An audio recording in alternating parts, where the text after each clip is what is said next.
Bagaimana hukum mengucapkan Allah ada di mana-mana? Ya, ini dari akidah batil ya. Yang orang-orang tasawuf juga memiliki dari keyakinan ini, bahkan lebih daripada itu. Ya. Tapi di kalangan orang-orang sufi itu biasa tersebar Allah di mana-mana. Ya. Dan mereka ini orang-orang yang menyelisihi Al-Quran dan Sunnah Rasulullah Sallallahu Alaihi Wasallam. Allah itu ada di atas langit. Penetapan Allah ada di atas langit itu disebutkan oleh Ibnul Qayyim, dijelaskan lebih dari 2000 dalil yang menunjukkannya. Ditunjukkan oleh dalil dari Al-Quran, dari Sunnah Rasulullah SAW, kesepakatan para ulama, diakui oleh akal sehat, dan fitrah manusia juga mengakuinya bahwa Allah di atas langit. Iya. Dari Al-Quran, Allah Subhanahu wa Ta'ala berfirman, "Aamintum man fis sama'." Apakah kalian merasa aman terhadap Allah yang berada di atas langit? Kita sering membaca, "Sabbihisma rabbikal a'la." Ya, sucikanlah nama Rabbmu yang maha tinggi. Maha tinggi, tinggi itu di mana? Di atas atau di bawah? Di atas. Ya, ilaihi yas'udul kalimut thayyib wal amalus shalih yarfa'u. Kepadanya lah naik kalimat yang baik, amalan saleh mengangkatnya. Berarti di mana? Di atas. Al-Quran itu apa? Dikatakan apa Al-Quran? Turun atau naik? Dikatakan diturunkan, berarti dari atas. Jelas ya? Kalau mau dibahas pendalilan itu banyak sekali dari Al-Quran. Ya. Dari Sunnah Nabi SAW, Nabi memberi contoh Allah Subhanahu Wa Taala di atas langit itu dari ucapannya, dari perbuatannya, dan dari pembenarannya, dari takrir beliau. Adapun dari ucapan beliau, di dalam hadits Abu Hurairah riwayat Bukhari dan Muslim, Rasulullah bersabda, "Ala ta'manuni wa ana aminu man fis sama'." Tidakkah kalian mempercayai saya? Padahal saya ini adalah kepercayaan siapa yang berada di atas langit. Dari ucapan Nabi Muhammad. Adapun dari perbuatannya, Nabi SAW pernah menyampaikan pesannya kepada para sahabat. Kemudian Nabi bertanya kepada para sahabat, "Ala hal ballagtu? Apakah saya sudah menyampaikan kepada kalian?" Para sahabat berkata, "Bala, benar ya Rasulullah, engkau sudah sampaikan." Maka Nabi mengangkat tangannya ke langit. Lalu beliau berkata, "Allahumma syhad." Ya Allah, persaksikanlah. Ini dari perbuatan.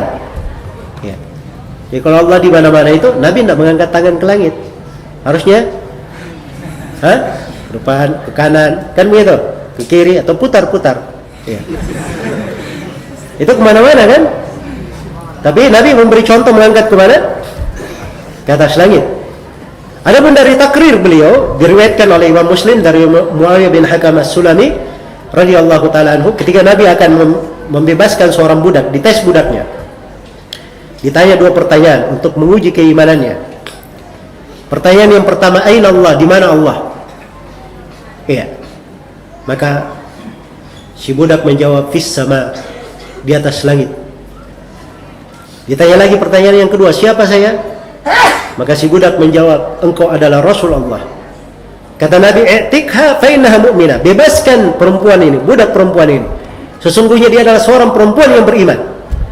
Disifatkan dengan keimanan dengan apa? Dengan dua keyakinan ini, meyakini Allah di atas langit dan Nabi adalah apa? Rasul Allah. Iya. Jelas ya? Ya, dan di sini kekeliruan banyak dari orang-orang tasawuf dan orang yang menyimpang pemahamannya di sini ketika mereka mengingkari hadits-hadits yang seperti ini, takwil macam-macam. Karena memang dasar pemikiran seperti itu, tidak mau tunduk di dalam apa? Syariat. Padahal ini adalah hal yang disepakati. Tidak ada dari ulama pun, dari imam 4 sebelumnya dan setelahnya yang mengingkari hadits ini atau menyalahi dari konsekuensinya.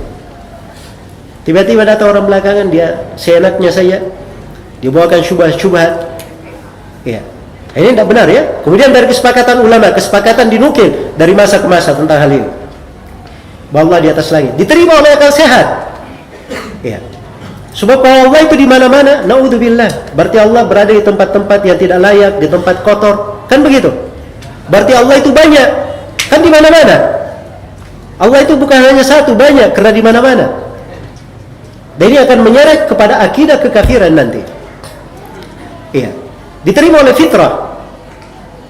Nah, ini yang membuat Abul Mu'ali Al-Juwaini, salah seorang dari tokoh filsafat dan pengadut madhab Asy'ariyah, dia menjadi bingung, akhirnya rujuk kepada kebenaran. ketika ditanya oleh salah seorang muridnya Al-Hamadani, ya, tentang ayat Ar-Rahman 'alal arsy istawa, Allah di atas arsy beristiwa, maka Al-Juwaini menjawabnya dengan jawaban orang-orang Asy'ariyah. Maka Al-Hamadani berkata, "Enggak usah, tinggalkan aja dulu itu. Saya ingin bertanya sesuatu yang ada di dalam jiwa saya. Ya, saya kalau memohon kepada Allah itu hati saya selalu menghadap ke atas. Ini sih mau kemana kan?" Ya.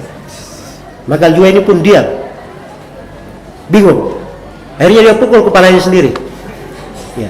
Kemudian dia berkata, "Al-Hamadani telah membuat saya bingung." Ya. Sampai beliau tinggalkan majelisnya. Dan itu menjadi sebab dia rujuk kepada apa? Kepada kebenaran. Itu disaksikan oleh fitrah. Kalau mau bukti, tanya saja kepada anak kecil. Ya. Anak orang kafir pun tanya. Yang penting syaratnya anak ini masih di atas fitrahnya. Belum diajari yang benar, belum diajari yang salah. Biarkan dia di atas fitrahnya. Tanya kepada anaknya, di mana Allah? Pasti dia akan menunjuk ke atas langit. Itu fitrah manusia. Iya, jelas ya? Baik. Jadi ini 5 hal yang menunjukkan bahwa Allah Subhanahu wa taala di atas langit. Nah, ini datang sebagian orang belakangan, ya, bergaya dengan gaya filsafat Allah itu tidak boleh dikatakan di mana, ya, sebab dia yang menciptakan di mana, tidak boleh ditanyakan dia di mana. Ya. Ini suruh masuk aja ke sekolah sastra sana. Ya.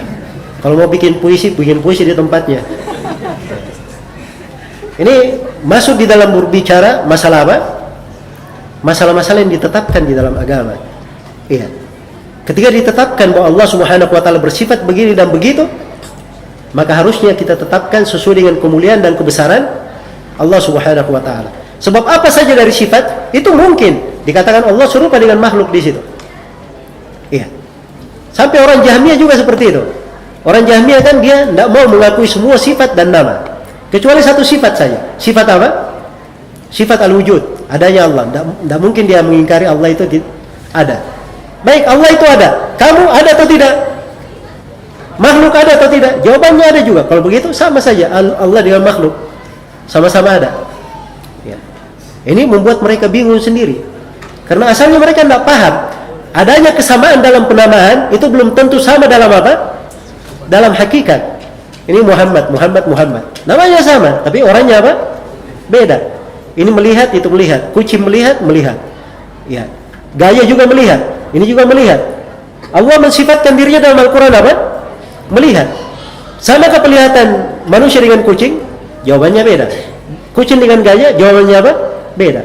Antara sesama makhluk saja sama melihat, tetapi tidak sama hakikatnya. Apalagi antara makhluk dengan yang menciptakannya, pasti tidak apa? Tidak sama. Karena itu adanya kesamaan dalam penamaan belum tentu sama dalam hakikat dan apa? Dan makna. Ini dipahami secara bahasa. Iya. Tapi orang-orang kadang sudah keluar dari fitrahnya, banyak karat-karat yang mengotori kepalanya. Akhirnya ini yang menghalangi dia dari apa? Dari kebenaran. Baik. Jadi secara global ya pembahasan tentang pertanyaan ini.